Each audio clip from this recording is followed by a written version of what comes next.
नमस्कार सभी पेंशन धारकों का एक बार फिर से स्वागत करते हैं हमारे इस YouTube चैनल पर। दोस्तों, इस वक्त की EPS 95 पेंशन धारकों के लिए बहुत ही बड़ी खबरें निकलकर सामने आ चुकी है। जी हां दोस्तों, नया पेंशन सभी राज्यों में लागू होगा। इसको लेकर दोस्तों बजट में प्रस्ताव पास हो चुका है। आपके खाते में पेंशन जमा कब और कैसे होगी, EPS 95 पेंशन धारकों को क्या तोहफा मिला है, इसके बारे में आज की इस वीडियो के अंदर बात की जाएगी।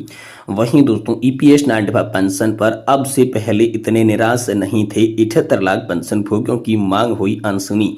जी दोस्तों, EPS 95 पेंशन धारकों की मांग अनसुनी होने के कारण पेंशन धारकों में नाराजगी देखने को मिली। तो आखिरकार EPS 95 पेंशन धारकों की कौन सी मांग अनसुनी हुई है और EPS 95 पेंशन धारक कैसे नाराज हैं, इसके बारे में दोस्तों आज की इस वीडियो के अंदर बात करेंगे। वहीं दोस्तों, पुरानी पेंशन योजना को लेकर बड़ी खबर है। संसद में उठी केंद्रीय अर्धसैनिक बलों के लिए पुरानी पेंशन लागू करने की मांग। जी हां दोस्तों, OPS को लेकर बड़ी खबर है। लोकसभा में गूंजा अर्धसैनिक बलों के लिए पुरानी पेंशन का मुद्दा। दीपेंद्र हुड्डा, धर्मेंद्र यादव ने उठाई इसके लिए बड़ी आवाज। इसको लेकर दोस्तों अमर उजाला की बड़ी रिपोर्ट सामने आ चुकी है। तो इसके बारे में भी दोस्तों आज की इस वीडियो के अंदर बात की जाएगी। साथ ही दोस्तों आप सभी पेंशन भोगी हो गए हैं माला माल। जी हां दोस्तों, बजट के बाद पेंशन भोगियों और वरिष्ठ नागरिकों को बड़ी सौगात मिली है।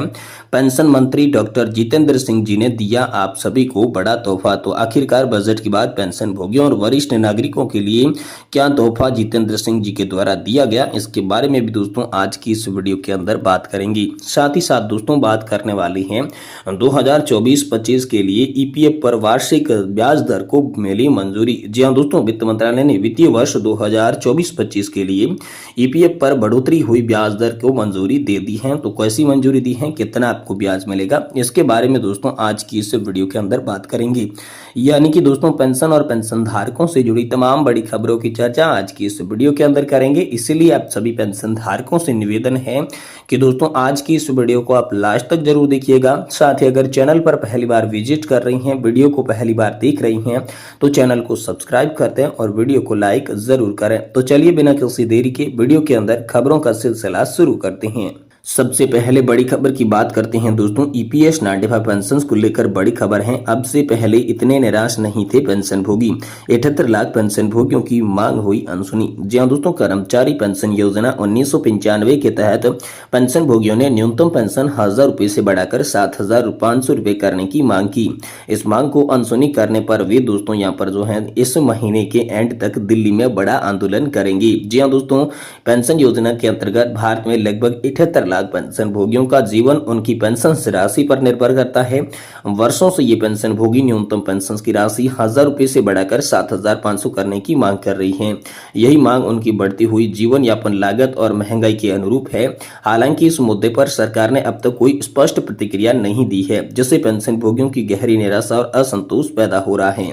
अनिल कुमार नामदेव एक पेंशन भोगी है, जिन्होंने हाल ही में सोशल मीडिया पर प्रधानमंत्री मोदी और EPFO को आड़े हाथ लेते हुए एक पोस्ट साझा किया है। इस पोस्ट में उन्होंने उल्लेख किया है कि सरकार द्वारा उनकी मांग को लगातार अनदेखा किया जा रहा है।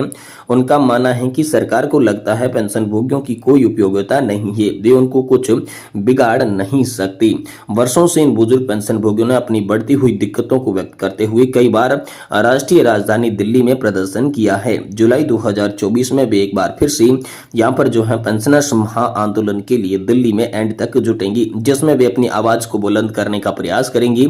यह आंदोलन उनके लिए एक आखिरी संघर्ष की तरह हो सकता है, जिसमें वे सरकार को अपनी मांगों को पूरी करने की उम्मीद कर रही हैं। इस सब के बीच पेंशन भोगियों ने अब एक और उम्मीद की किरण बाकी है। वे आशा करते हैं कि शायद एक दिन सरकार उनकी स्थिति को समझेगी, उनके जीवन को सुधार होगा। ये उम्मीद है, इस उम्मीद पर वो जिंदा यहाँ पर सहारा बने हुए हैं। इस संघर्ष के मद्देनजर ये देखा जा रहा है कि पेंशन भोगियों की मांग सिर्फ वित्तीय सहायता नहीं, बल्कि सम्मान और जीवन यापन की बेहतर स्थिति को और भी इशारा करती है। आगे का रास्ता कठिन है, लेकिन पेंशन भोगी एकजुटता और संघर्ष उन्हें एक नई दिशा प्रदान जरूर करेगा।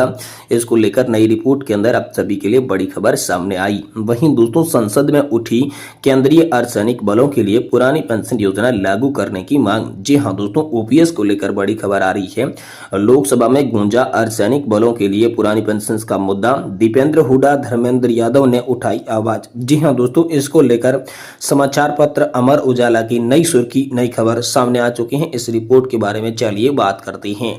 सीएपीएफ के तहत 11 लाख जवानों और अफसरों के गत पुरानी पेंशन बहाली के लिए दिल्ली हाईकोर्ट ने हक की लड़ाई जीती थी। इसके बाद केंद्र सरकार ने दिल्ली हाईकोर्ट के फैसले को लागू नहीं किया। इस मामले में केंद्र सरकार सुप्रीम कोर्ट से स्टे ले लिया। उस वक्त ये बात साफ हो गई थी कि सरकार सीएपीएफ को पुरानी पेंशन योजना के दायरे में लाना नहीं चाहती। सपा के सांसद धर्मेंद्र यादव ने कहा कि जब भाजपा विपक्ष में रहती है तो ओपीएस की बात कर रही थी, यह सरकार अब 11वां बजट पेश कर रही है। देश के सरकारी कर्मचारी और पुरानी पेंशन योजना या पर पेंशनर्स जो है वो परेशान हैं। सरकार ओपीएस की चर्चा नहीं कर रही। लोकसभा में धर्मेंद्र यादव ने कहा कि आप बहुत ही बड़ी राष्ट्रभक्त बनती हैं। सीमा पर जवान शहादत झेल रहा है। केंद्रीय अर्धसैनिक बलों के जवानों को पुरानी पेंशन दी जाए। साथ ही दोस्तों, केंद्रीय अर्धसैनिक बलों में ओपीएस लागू करने के लिए अब दूसरे कर्मचारी संगठनों का भी समर्थन मिल रहा है। National joint council of action यानी कि एनजीएसए की पदाधिकारियों का समर्थन मिला है। गत वर्ष दिल्ली के रामलीला मैदान में केंद्र और राज्यों की सरकारी कर्मचारियों की विशाल रैली आयोजित करने पर national movement for old pension scheme के अध्यक्ष विजय कुमार बंधु ने भी सीएपीएफ में ओपीएस लागू करने की मांग की थी। दोस्तों, confederation of central government employees and workers ने भी सीएपीएफ सहित सभी केंद्रीय और राज्य सरकार के कर्मचारियों को ओपीएस के दायरे में लाने के लिए रैली का आयोजन किया था। All India NPS employees welfare association के राष्ट्रीय अध्यक्ष डॉक्टर मंजीत पटेल ने भी सीएपीएफ के लिए ओपीएस की मांग को यहां पर बड़ा समर्थन दिया है। तो दोस्तों, लोकसभा के अंदर एक बार फिर से अर्धसैनिक बलों के लिए ओपीएस लागू करने की मांग तेज हो चुकी है। वहीं दोस्तों, अगली बड़ी खबर की बात करें तो डीओपीपीडब्ल्यू का बड़ा आदेश आया है। बजट के बाद पेंशन भोगियों और वरिष्ठ नागरिकों को बड़ी सौगात है। पेंशन मंत्री डॉक्टर जितेंद्र सिंह जी ने उन्हें बड़ा तोहफा दिया है। पेंशन और पेंशन भोगी कल्याण मंत्री डॉक्टर जितेंद्र सिंह जी ने कहा कि देश के विकास और निर्माण में पेंशन भोगियों और वरिष्ठ नागरिकों की अहम भूमिका है। आपकी जानकारी के लिए बता दूं कि डीओपीपीडब्ल्यू की तरफ से प्री रिटायरमेंट काउंसलिंग कार्यशाला का आयोजन किया गया था। इस कार्यशाला में कर्मचारी और पेंशन भोगियों को संबोधित करते हुए डॉक्टर जितेंद्र सिंह जी ने ये बात कही। इस उपलक्ष्य में रिटायर हो रहे कर्मचारियों को सम्मानित भी किया। तो पेंशन भोगियों और वरिष्ठ नागरिकों समाज में रीढ़ में हड्डी है। पेंशन भोगियों को जीवन को सरल बनाना यहाँ पर जो है सरकार का औचित्य है और पेंशन भोगी अब उनको अब नहीं करनी पड़ेगी भागदौड़। डिजिटलकरण यहाँ पर होने वाला है आप सभी के लिए खास। इसको लेकर दोस्तों डॉक्टर जितेंद्र सिंह जी ने आप सभी के लिए बड़ा बयान दिया। वहीं दोस्तों, आप सभी के लिए अगली बड़ी खबर आ रही है 2024-25 की ईपीएफ ब्याज दर को लेकर। जी हाँ दोस्तों, वित्त मंत्रालय ने वित्तीय वर्ष 2024-25 के लिए ईपीएफ पर 8.25% वार्षिक ब्याज दर को मंजूरी दे दी है। केंद्रीय वित्त मंत्रालय ने गुरुवार की घोषणा में भविष्य निधि पर जमा किए गए 8.25 वार्षिक दर को मंजूरी कर दी है। इस साल फरवरी में एम्प्लॉयज प्रोविडेंट फंड ऑर्गेनाइजेशन ने वित्तीय वर्ष 2023-24 के लिए इंटरेस्ट रेट की घोषणा की थी। कर्मचारी भविष्य निधि संगठन ने 2023-24 के लिए ब्याज दरों में पिछली यहाँ पर जो है 8.15% से बढ़ाकर 8.25% कर दिया गया था।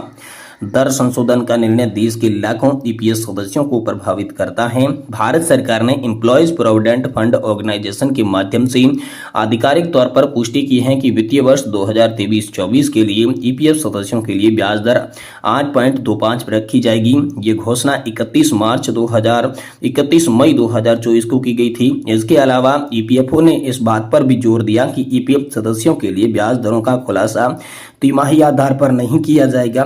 इसकी बजाय ब्याज की वार्षिक दर वित्तीय वर्ष के समापन के बाद प्रकट की जाएगी। आमतौर पर आगामी वित्तीय वर्ष प्रारंभ तिमाही में होता है। तो दोस्तों, आप सभी के लिए ये बड़ी और इम्पोर्टेंट खबरें आज की पेंशन धारकों के लिए निकल कर सामने आ चुकी हैं। वीडियो पसंद आया तो इसे लाइक करें और चैनल को जरूर सब्सक्राइब कर लें।